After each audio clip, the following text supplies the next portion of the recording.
Hello. Good morning, everyone. Welcome to the June 24th Lee County LPA meeting. We'd like to welcome you here today, and we're going to call and are calling the meeting to order. And County Attorney, have you reviewed the affidavit?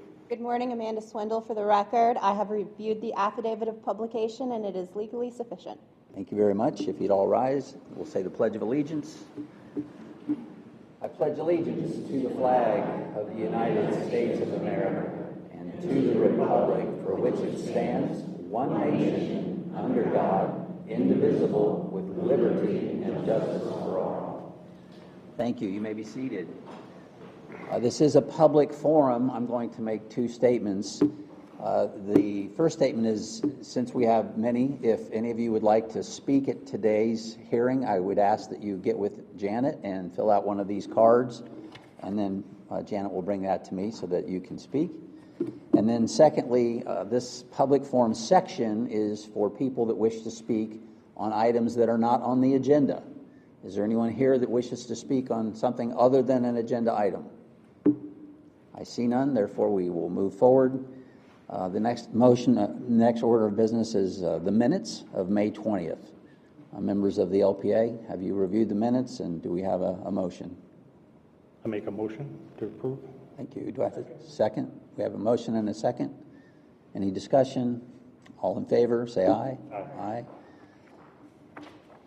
We're at item number 4 in the Lee Plan Amendment, and 4A says that CPA 2023-00011, Royal Palm Multifamily CPA Map Amendment, amend Lee Plan Map 1A to redesignate the 19.3 acre property from the Central Urban Future Land Use category to the Intensive Development Future Land Use category. The property is located at 15180 Meadow Circle, Fort Myers, Florida, 33908. Do we have an applicant today? Yes. Would the applicant like to present? Thank you very much. Good morning, everyone.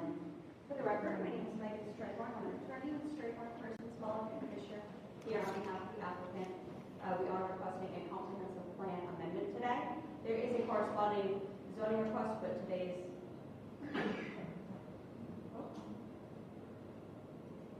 Can everybody hear me?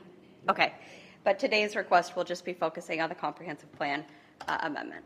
So I'd like to introduce our team from the owners from Flournoy Development Group here to answer any questions. We have Joel Mize and Cooper Reese from the planning, and we have Fred Drodvlik, certified planner. We have myself as the legal counsel for traffic.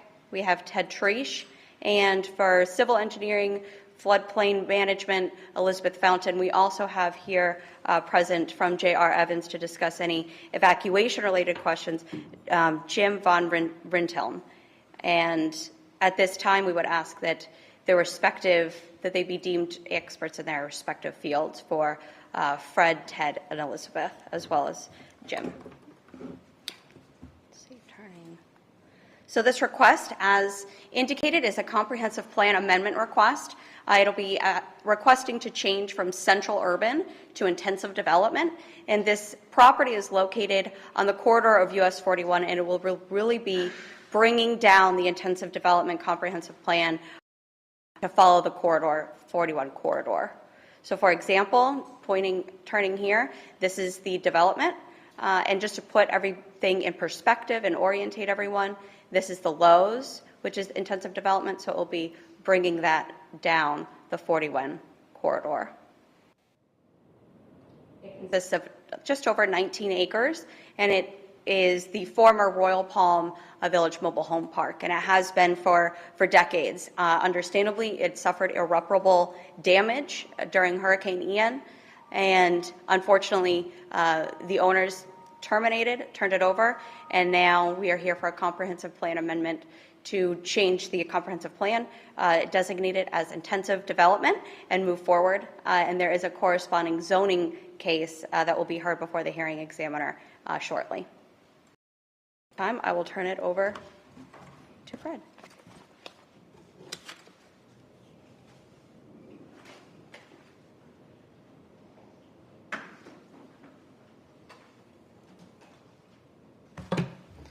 All right, good morning. For the record, Fred Drovlik, certified planner with RVI Planning and Landscape Architecture. So when I go through here today, we do have a decent presentation on the surface. I think this is a fairly simple request, but there's a lot of details to think through, and we just want to make sure and dot all the I's and cross all the T's as we go through our presentation. So hope I won't belabor any points and repeat them, but we'll go through this. So I want to do a little walkabout first around the site to see the surrounding land uses. So as was mentioned, the area to the north is intensive development. That's where the Lowe's is. West central urban. South is suburban, where you see that single family. Where you see the single family, then along that line starts the suburban land use category. And I do have a map to show, of course.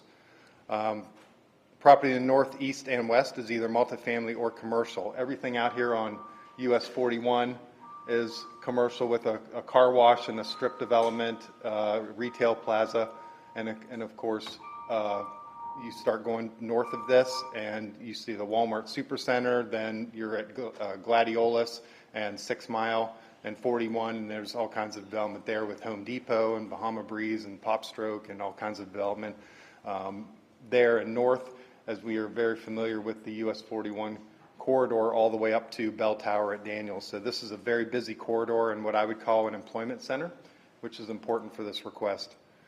No environmentally sensitive areas on the site, although the boundary does include some of Phillips Creek, so we have about 1.2 acres of Phillips Creek included in the boundary. Obviously, that's a sensitive area, but on the development site, there aren't any. Site was fully developed prior. There aren't any wetlands or other types of environmentally sensitive areas to consider on the site, except for setbacks and things for the natural water body, which is part of the zoning request. The properties to the south are single-family homes, so they're in larger lots. They average about 170 feet from the southern property line, and then where our proposed building will be, it's about 350 to almost 550 feet, depending on where that single-family home is located, to our proposed building. In our slides in the back of the packet, after I say thank you, there is the summary of the zoning on there. I know that isn't a direct consideration for this part, but this will run parallel to this and be approved simultaneously, or be at the approval hearing or adoption hearing in front of the board at the same time. So we are tying this to specific residential development and not the other intensive developments of commercial development that could take place. But for this presentation, we understand that that's not a direct consideration, but we do have a line of sight study and things at the end of this packet in order for you to look at. Here's the simple map. So as Megan said, we're bringing the intensive land use category down as really serving as a transition from the US 41 and the commercial to the lower residential areas to the south. So here's the kind of a side-by-side comparison. So the current land use, Central Urban allows up to 15 units per acre, 10 base, 5 bonus. The intensive land use category allows 14 base units and 8 bonus units, so up to 22 units per acre. That's really the major change. For the most part, both of them allow bonus density in the coastal high hazard area, and we're going to dig into that a little bit. The current zoning with the current future land use is MH2, so it's for mobile home parks, probably not the most compatible use in a coastal high hazard area, as was evidenced by the amount of flood damage that occurred during the hurricane. And so the rezoning will limit the potential units and the type of units with the pending RPD to a multifamily development. So both central urban and intensive development future land use encourage uses that serve the local residents, commuter traffic, including dense multifamily development, and particularly where urban services are present and is near employment centers. So we believe this is a solid planning request because of those characteristics of both of those land use categories.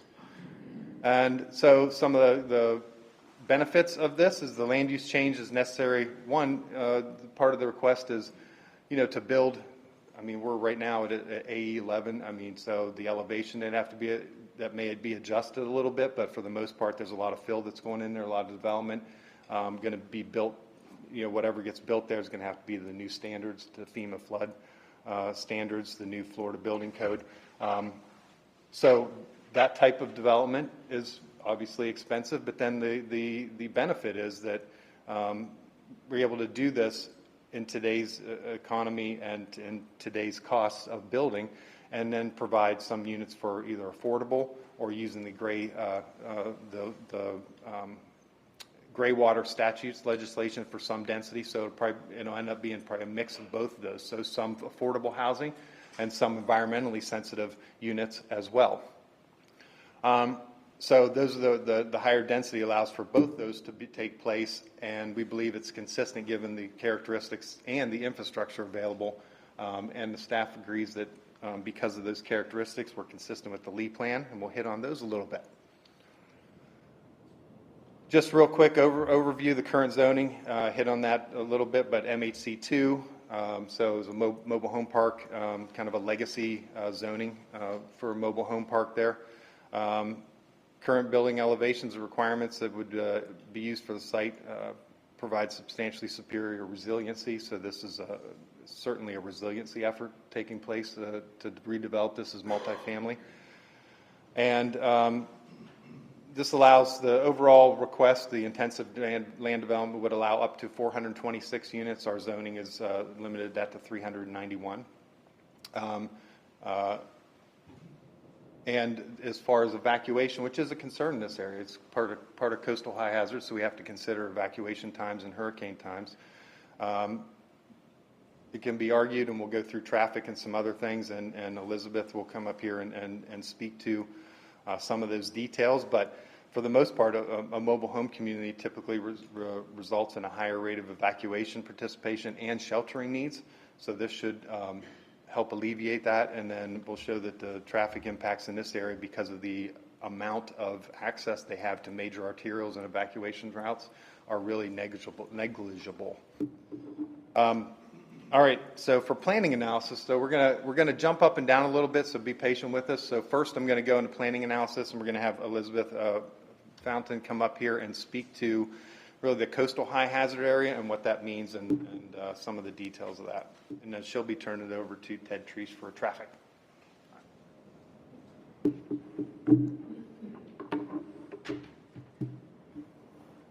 Good morning. For the record, Elizabeth Fountain, registered professional engineer with J.R. Evans Engineering, and also a certified floodplain manager. So as Fred mentioned, the property is located pretty much on the edge of the coastal high hazard area as defined by NOAA with their SLOSH model, which is a surge model that they evaluate the worst case conditions for the area. So it's kind of like the maximum of maximum storm events.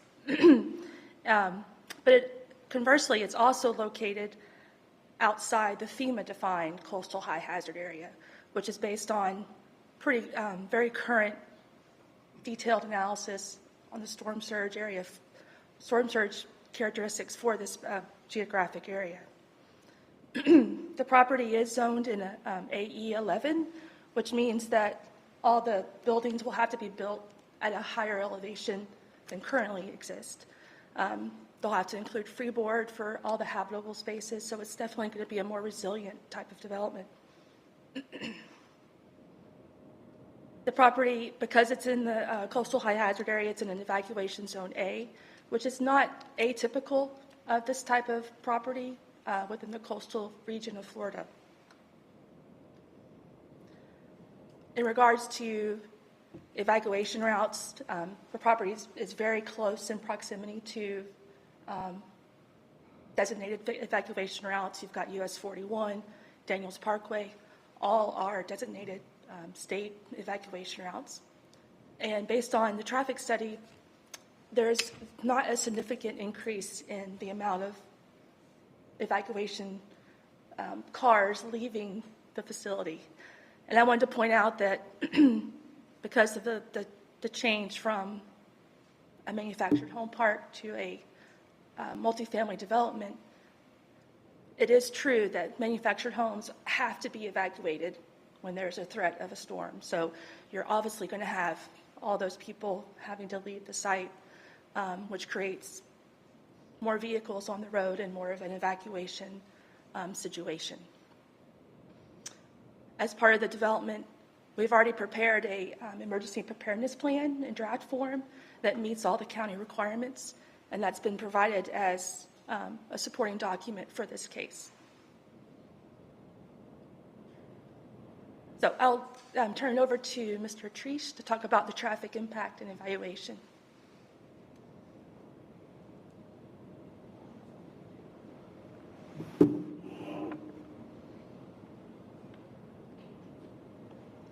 Good morning, Ted Treesh with TR Transportation Consultants. Just real quick summarizing the transportation analysis that was conducted as part of the comprehensive plan application.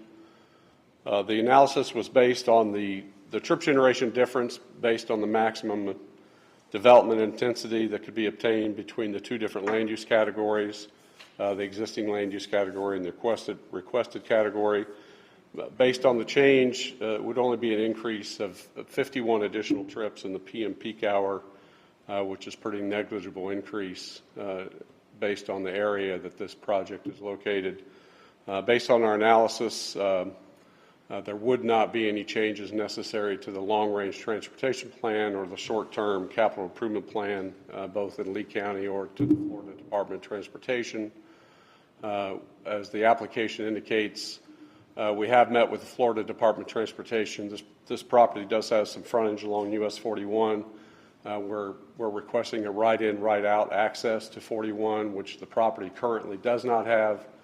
So that will allow this property to directly access US 41 traffic, a better dispersion, rather than only just have access to Old Gladiolus Drive, which accesses to the west to Old Gladiolus. So traffic will be able to better disperse both to the east, directly to US 41, as well as to Old Gladiolus Drive to the west to Gladiolus, where there is a traffic signal at Gladiolus Drive. So that'll better disperse traffic from this property to the east and to the west. So that concludes my remarks. I'd be more than happy to answer any questions, or we'll continue on with our presentation. Thank you.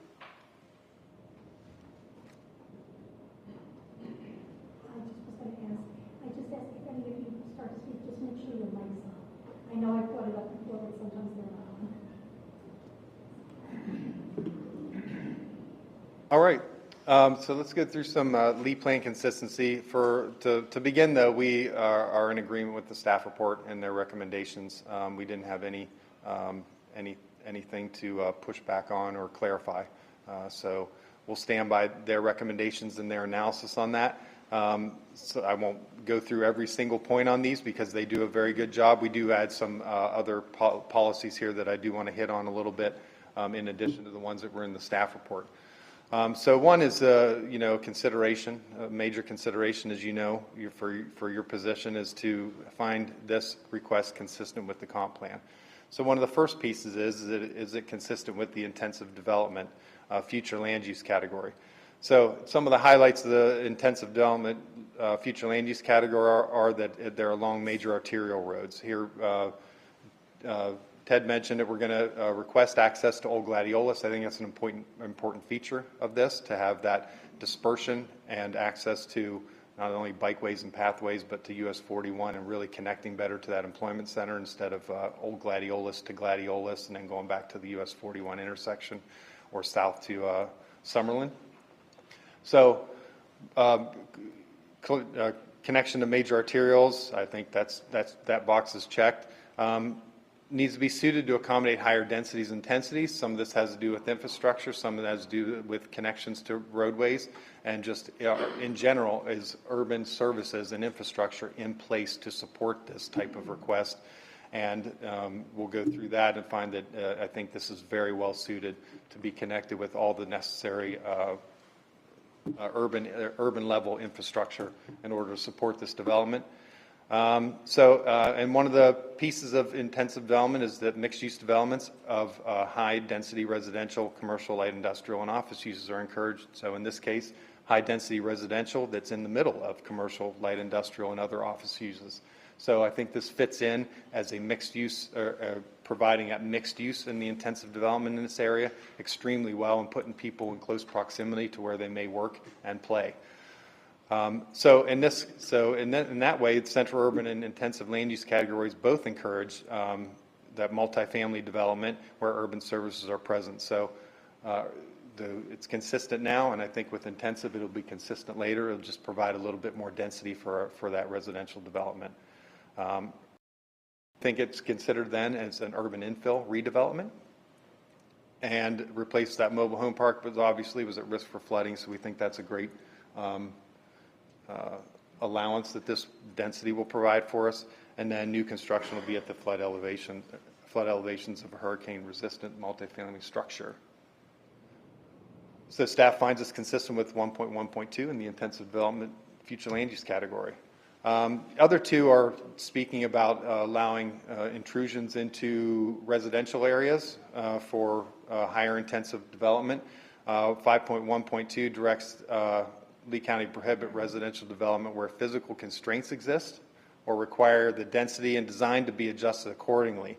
So in this case, the coastal high hazard is really that physical constraint that exists. And so we agree that we'll have to,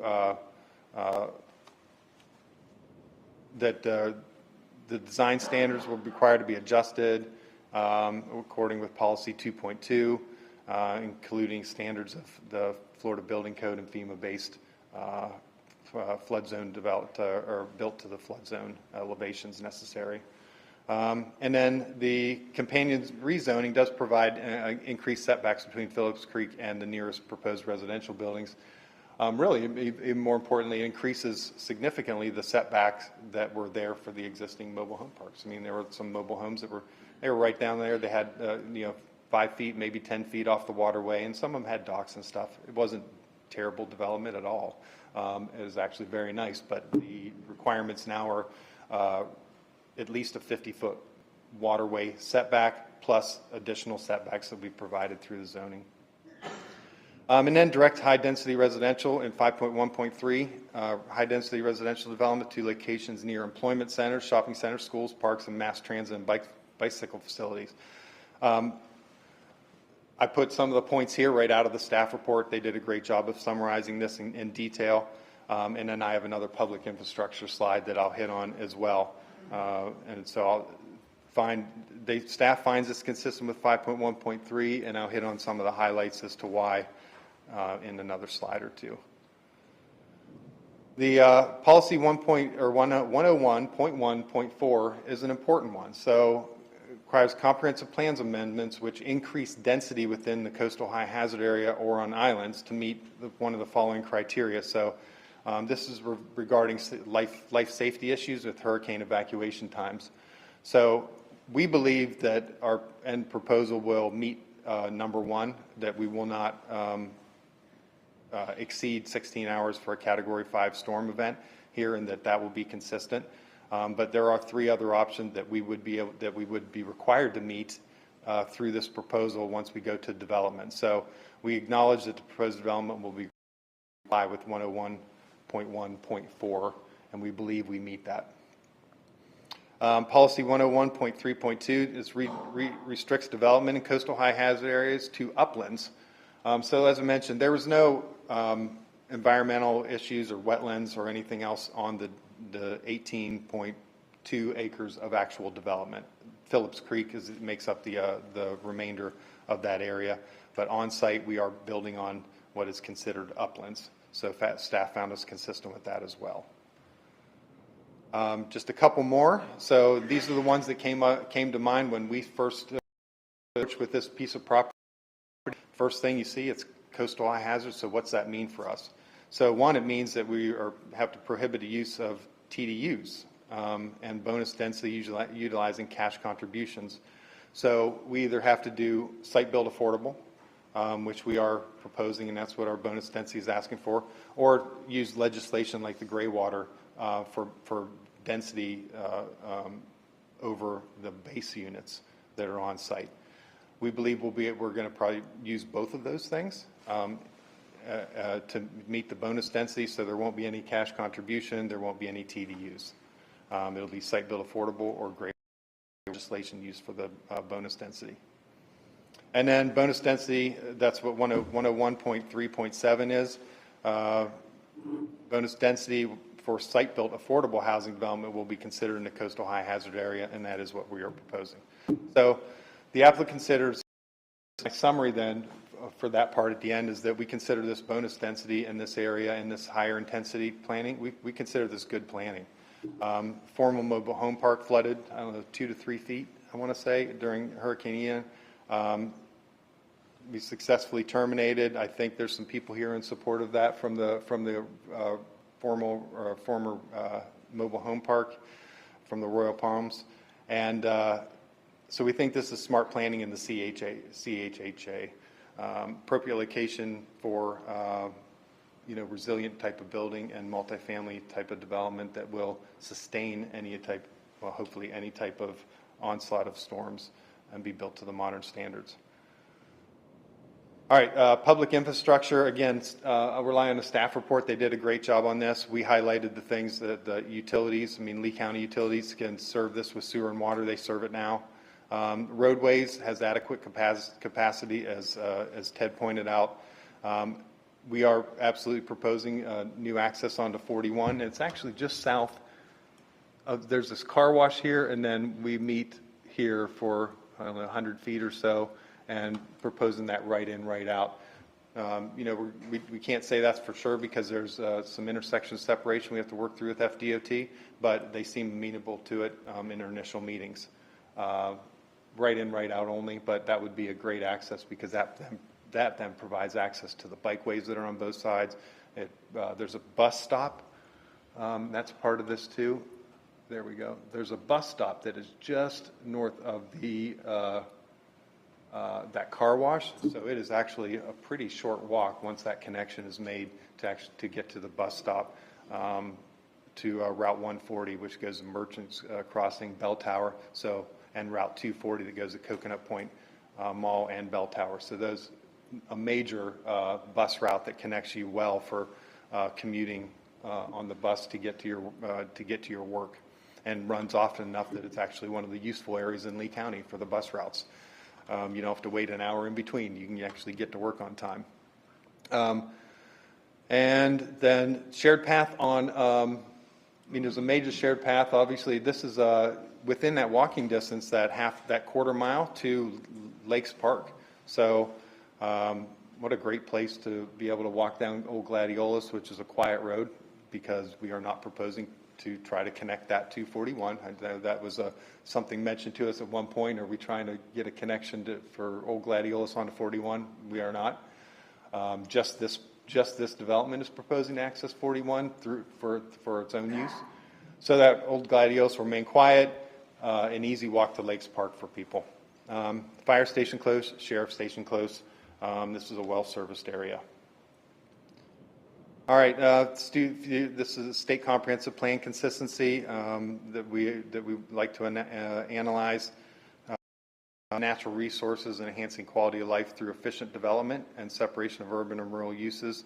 In this way, I think this is a great transition area. So it's a budding commercial on 41. There's a little bit of lower density next to it. It's a really smart transition area with a pretty nicely quiet. It's a dense multifamily development, but we've seen a bunch of them pop up around Lee County. They're nicely done and generally very quiet and pretty good neighbors, but I think a real smart transition from the busyness on US 41. And then maximize investments in public facilities. So that's about the urban infrastructure is in place, and this is. So this just plugs right in to the existing infrastructure that's already in place and allows it to have greater impact. All right, so summarize the benefits of the proposed. One, incentive for redevelopment of a low-lying mobile home park in a coastal high hazard area flooded. So this incentivizes that redevelopment into a better use or a higher use for resiliency. Allow higher density in urban center, near employment, transit, parks, multi-use pathways, utilities, and life safety support. Current building and elevation requirements would be required, so this would meet the resiliency piece. Access to substantial evacuations routes, as was mentioned, and over 100 units would be contributing to site-built affordable or environmentally sensitive development that meet the gray water statutes. So we think those are the benefits of this proposed change. All right, and then this is the summary slide. We believe, well, we believe we are, and then staff finds us consistent with the comprehensive plan and the land development code. LEAP plan change creates incentive for the resilient development and as an urban infill and an employment center. All necessary urban infrastructure is in place, and the additional potential density negligibly. I'm not going to use that word anymore. Ted said it better. It affects evacuations. It doesn't affect evacuation times a whole lot. Staff recommendation of adoption. And then in my professional opinion as an AICP certified planner, I agree with staff. The request is generally consistent and with all the comp plan, land development code, and other applicable regulations. So that's it. I went through as quick as I could. So thanks for your patience, and then we're here for questions. Members of the LPA, any questions for the applicant? Yeah. Just for the record, the applicant has not obtained 100% of the existing owner's approval to go forward. Is that an issue on how we view this project? Yeah, so there's the legal side of that. There's only a certain percentage that have to agree for the sale to occur. That percentage has been met and occurred, and more of a legal discussion with that. No, that is correct. So the prior owners are in agreement. So there has been they have been terminated their ownership, and it has turned it over. So there should not be an issue moving forward. Did the site have damage from the hurricane, wind damage or flood? Was the site flooded? It was flooded. Sorry. Oh, sorry. And it's stated that to be able to reconstruct the site, you're going to have to fill the site. Does filling the site impact any abutting property owners since the area has flooded? Does the fill on this site adversely impact surrounding sites?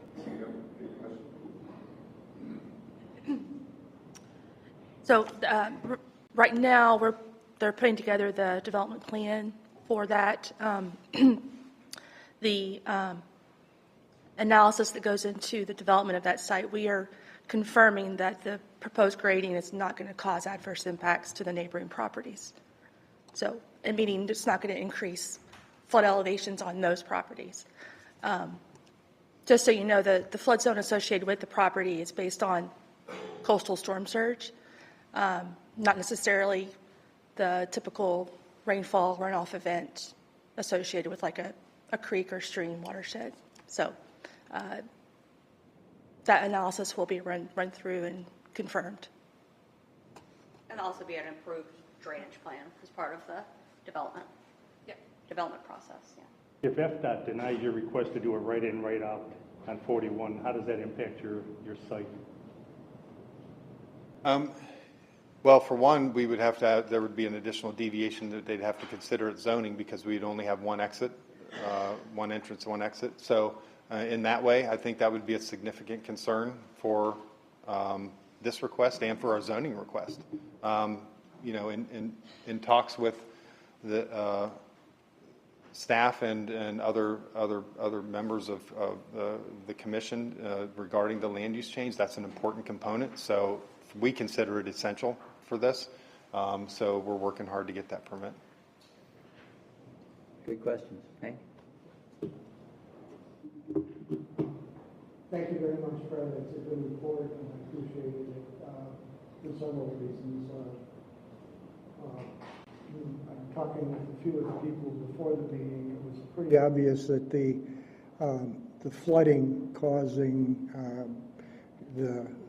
the evacuation and obviously also the sale, very important, and we hope as a county we can upgrade the housing quality that you're living in and give you the opportunity either through the use of the affordable housing or some other tools to make these units available to you. I serve on the Affordable Housing Committee on the county, and part of our incentive has been rarely used, to say the least. And so I commend that you would consider using this as a bonus. Obviously, the give is the bonus density, but to be able to provide this additional housing is a very important statement and future for other developers perhaps to consider. And I appreciate the example you're setting. Thanks, Fred. Don? You gave us a range of separation from the multifamily buildings to the single family to the south. Could you please clarify, is that from the multifamily building to the single family building, or is it from the multifamily building to the property line of the single family? It's actually to the, from the single family to the, where the building would be, not from the property line. So this would be the line of sight, the two that we analyzed. So I gave a range of 350 to 550. That's what those red lines indicate, is that distance. So from the property line, you can see our site plans overlaid on here, and this would be the beginning of our parking lot. So we're definitely increasing the setbacks, but yeah, so that would be, and not from the homes. I measured from their property line to our building. Okay. Yeah. So actually farther from their actual houses, but we pictured somebody standing on the back dock, because most of those have docks and they overlook the water. Very nice there, so we picture them standing there. What would they look at? Thank you. Anything else, Don? That's what we pictured. I had a question on coastal high hazard. There's a difference between the state and the county's coastal high hazard. And if I understand correctly, it's just that the federal, they have more information on their study. But then there's also the state, chapter 163, that says you can't increase density in coastal high hazard. So from a state standpoint, do they also have a map, or would they default to FEMA's map? So the state is based on the NOAA-defined CHHA, which again is based on, they call it the maximum of maximum. So it's like the worst case scenario for the, as far as the perfect storm goes. and that CHA is used mainly for evacuation planning and evacuation route planning. What's used for development, design, construction is the FEMA-defined CHHA. So I think it's important to make those distinctions, because the development will be based on FEMA's, and to build in that resiliency component. So I just think it's important. I know it's confusing when the two different agencies use the same term. So hindsight, I wish they would use a different term. One of them would. But yeah, as you can see, the property that's denoted in green with the red star, it's pretty far from the limit of the actual FEMA-defined coastal high hazard area, which is really defined by your VE zone, which is like your high velocity wave action zone, and the coastal A zone, which is really just right behind the V zone, but still has wave action, just not as intense. So this property is in a typical zone AE. So the flooding is expected to be greater than 3 feet. That's what really defines that category. It is important because Yeah. that means that it's consistent with the state Yeah. policy. One question: what's the existing elevation? What is the site at now? We're going to finish floor around 12. Is that right? I think the site is around probably around. And it got about 4 or 5 feet. So that finished floor will be well above what the flood rate was. So the required finished floor for the habitable space of those buildings will have to be at a minimum of elevation 12, which is 1 foot above the 11. The 11-foot, yeah. And a couple feet above what it flooded in the Thank you. Sorry, I had one more. Will compensating storage be required for this property? Yeah, that analysis definitely will be required as part of the environmental permitting for the development. And that effort's actually being worked on right now. So the compensating storage is more related to the floodplain that's associated with Hendry Creek. Because again, FEMA's flood zone is based on either the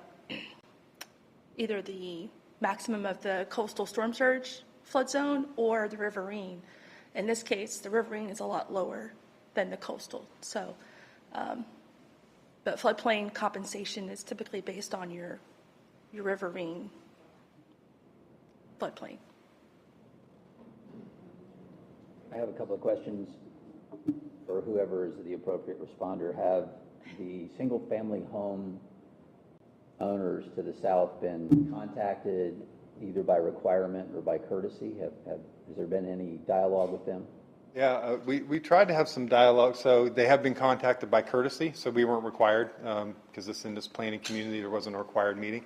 But we reached out with them 2 different times with letters to their mailing addresses and didn't hear anything back. We actually held a meeting or a public meeting where they could come meet us at Bahama Breeze and have some appetizers with us just to run through the development plan, but we didn't have anybody show up or respond to either one of them, so haven't heard from them. What's the name of that subdivision? Is it Hendry Creek or Heritage Farms? Or? You know, I just drove through there, and why didn't I look at the sign? I don't remember. Shoot.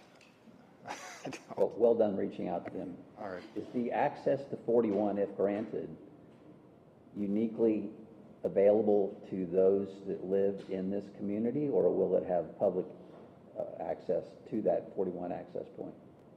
It would be uniquely for this development. Yeah. I suppose somebody could kind of walk through there and go through there, but I mean that's not what the intention is. And there's going to be gates and things. So I understand that you're not using Pine Island TDUs to get your bonus density. Is that correct? Correct. Yeah. No TDUs at all. Okay. No TDUs at all. And the Graywater statute is one of the 2 mechanisms to achieve that bonus density? Correct. Along with affordable housing? Yep. Can you give me a thumbnail on the Graywater statute? I can. I think I'm decent. I think Megan's probably better to summarize that than I am. I mean, I can get it generally right, but let's get it. It's a Florida statute that provides for additional density for reusing water. So you have your water on site and you recycle it and then you furnish it and you can have additional density on top of that. So there's an ecological benefit. Yes, it's an environmental. Mm-hmm. Thank you. And I know Ms. Swindle is also very familiar with it, so if you have anything to chime in on. All right, I have no more questions for the applicant at this time. Anyone else? No. Just curious, in looking at your site survey that you provided in your package, unless I'm reading it incorrectly, the property does not abut the southerly right-of-way of Gladiolus Drive. Are we assuming that you have ingress-egress rights to it? Correct. Are you asking if it abuts directly onto Gladiolus Drive? According to your survey, it does not. It goes to Old Gladiolus, is that what you're referring to? I'm sorry, Old Gladiolus Drive. It does not, according to your survey.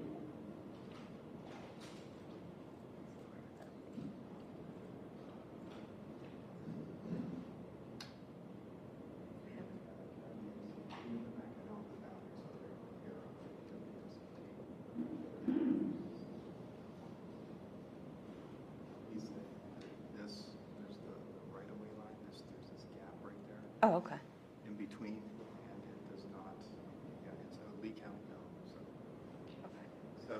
So I guess we have researched that. It's that gap, which I believe the gap that you've referred to is in between.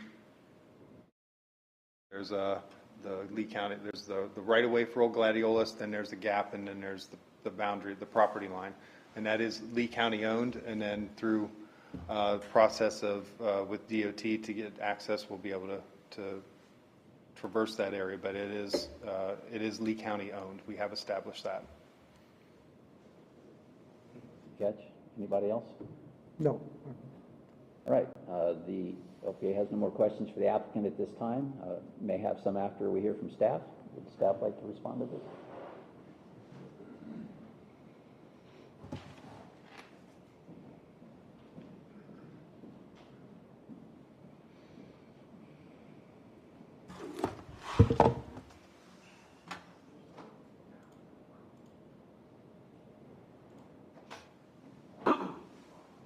Thank you, Mr. Chairman. For the record, Joe Saraceno from the Planning Section, presenting CPA 2023-00011, Royal Palm Multifamily. Just a reminder, this is a privately initiated small-scale amendment, so it is going before the Board of County Commissioners for adoption after this hearing rather than for transmittal. This request is to change approximately 19 acres from central urban development. This amendment will facilitate redevelopment in an existing urban area. On the left is the existing future use map, and on the right is the proposed future land use map. The subject property is on the south side of Old Gladiolus Drive, approximately a quarter-mile east of Old Gladiolus and Gladiolus, the intersection between those two. The property is the site of the Royal Palm Mobile Home Park, which sustained damage during Hurricane Ian.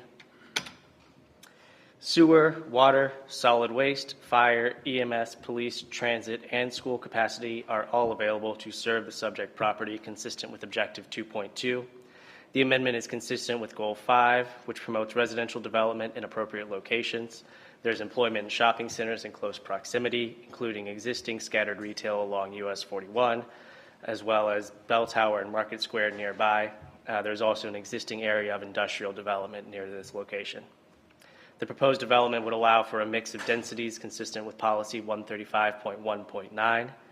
The property is located in the coastal high hazard and will require design, construction, and operation that mitigates future hazards. The surrounding area includes several employment and shopping centers. There are public services that are available to serve the subject property, as evidenced by letters from each of these services. The allowable uses are consistent and compatible with the surrounding uses, and the allowable uses are similar to the uses allowed under the existing future land use category. Staff recommends that the Board of County Commissioners adopt the proposed amendments as shown in Attachment 1 and is available for any questions. Questions for staff? I don't believe it is a problem, in my opinion, how the staff feel. When you look at the proposed future land use map, central urban currently is connected. This will create a divide between central urban. Well, there would be, to the west there, on Gladiolus. That is segmented away. Is there any concern that staff has with that? Not particularly. I mean, it would look very clean, but this is pretty common practice whenever there's a small-scale map amendment, that it does create some small irregularities that may be smoothed out later on over time or may not be. Also, in your opinion, because this isn't going to the state for review, is this plan as proposed consistent with the state statutes? Yes, the applicants analyze the state statutes in their application as well. The state will review the application and will have time to comment on it. It's just in a different capacity than it would be under a standard future land use map. Dawn, anything? Just want to say thank you. A great report. I'm sure that took a lot of. You don't need glasses after reading all this stuff here. But, Contacts. Good job, Joe. Thank you. Anything? Has the considered, because I know the city has done this to success, and to Jennifer's point, those parcels that are to the east of this proposal, has the county ever considered initiating with those owners to codify them into intensive development? Not with this application. I think that's something that we'll consider as we look at the next time we update the planning horizon. That's some of the things we'll consider is where we might need to look at where development has happened and see if we need to adjust our expectations in that way. Yeah, it had been fortuitous in the city, and I would ask that you consider that. Absolutely. All right, having no other questions from the LPA for the staff, I have 2 cards here for members of the public to address us. We value this part of the process. It is a great part of the public process, and we're glad that you're here, all of you. Rod Pickett? Mr. Pickett, you have 3 minutes. Won't need that. Good morning. Thank you for your time. My name is Rod Pickett. I am representing the seller of the property as trustee. We have many stakeholder residents here also in solidarity. Much has changed since Royal Palm Village began 50 years ago as an RV camper hookup site. What hasn't changed is our elevation. And as you've heard, we've suffered catastrophic storm surge. Even if we had the resources to rebuild our infrastructure, the base flood elevation requirements have changed. And if we were to construct new modular homes in here, they would need to be raised a minimum of 7 feet above current ground level. Unthinkable for us seniors to navigate those stairways. We agree that the best use of this property would be to elevate it and construct attractive housing that will complement the area. And we encourage your support of this proposal. Questions? Thanks, Mr. Pickett. Thank you. Thank you, Mr. Pickett. Rod Devane? No comment. All right, thank you. Anyone else from the public wish to address the LPA today? In the red shirt, were you raising your hand? No? Okay. All right. That closes the public comment portion of today's LPA hearing, and I now would like to go to the LPA with comments, thoughts, and we'll start with the ladies. Jennifer? I'm in support of the project. I think it's good infill. It makes sense. It has great infrastructure, access, and the rare train route that you're going to get to work on time. So I think it's a great project, great location. Thank you. Dawn? I am in support. I think it's an appropriate location for a redevelopment project. I want to commend the applicant and staff for using affordable housing for the bonus density. The only thing I would say to maybe look to in the future is it would be nice if we also offered bonus density for workforce housing to provide, more variety of incomes to be able to live here instead of just the top and the bottom, somewhere in the between. So maybe if that was something to be made possible, that would be a great, addition. Great comments. Thank you. Hank? I support the project too, and I commend Mr. Pickett and all of you who have been through a great deal, from the people that I was talking with who had 3 feet of water into their house. It must have been very disturbing. I live on Fort Myers Beach. I'd like sympathy too. 14 feet of water. And it's a statement to your sense of community to say that you have agreed to both be the seller and to support this kind of a project. Thank you, Hank. Just as with all the others, I applaud the applicant and the existing residents for being able to come together and propose a project that's not only good for the residents, but I think good for the community. Nice presentation. Well said. I'm a man of faith, and to see 132 people, the majority of which agree on anything, is restorative to my faith. Thank you all for coming out today and for the work that you've done. I echo the sentiments of my colleagues. I think it's a great piece of planning. Good job, staff, on putting this together. I would wish that, and it's only a wish, that the 41 access would somehow be accessible to more than just a unique community. That intersection I go through twice a day, and it is a booger in the season. So that's just a wish, but not a requirement of the LPA. So having said that, I too am in favor of this, and I would wish to hear a motion. I'll make a motion. Dawn?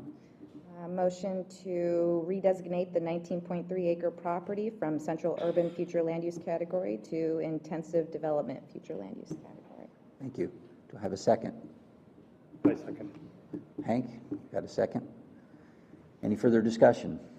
All in favor, say aye. Aye. Motion passes unanimously. Thank you, everyone. Thank you. Is there any other business before we adjourn that we wish to discuss? I know we had conversation about agendas for July and August. How are we looking there? We do expect some additional LDC amendments to come in July. We are attempting to have one or two CPA amendments at July as well, so to make good use of your time. For August yet, we're not sure if we'll have anything at that time. All right, thank you for that update. Yep. All right, I have a motion to adjourn. So move. We are adjourned.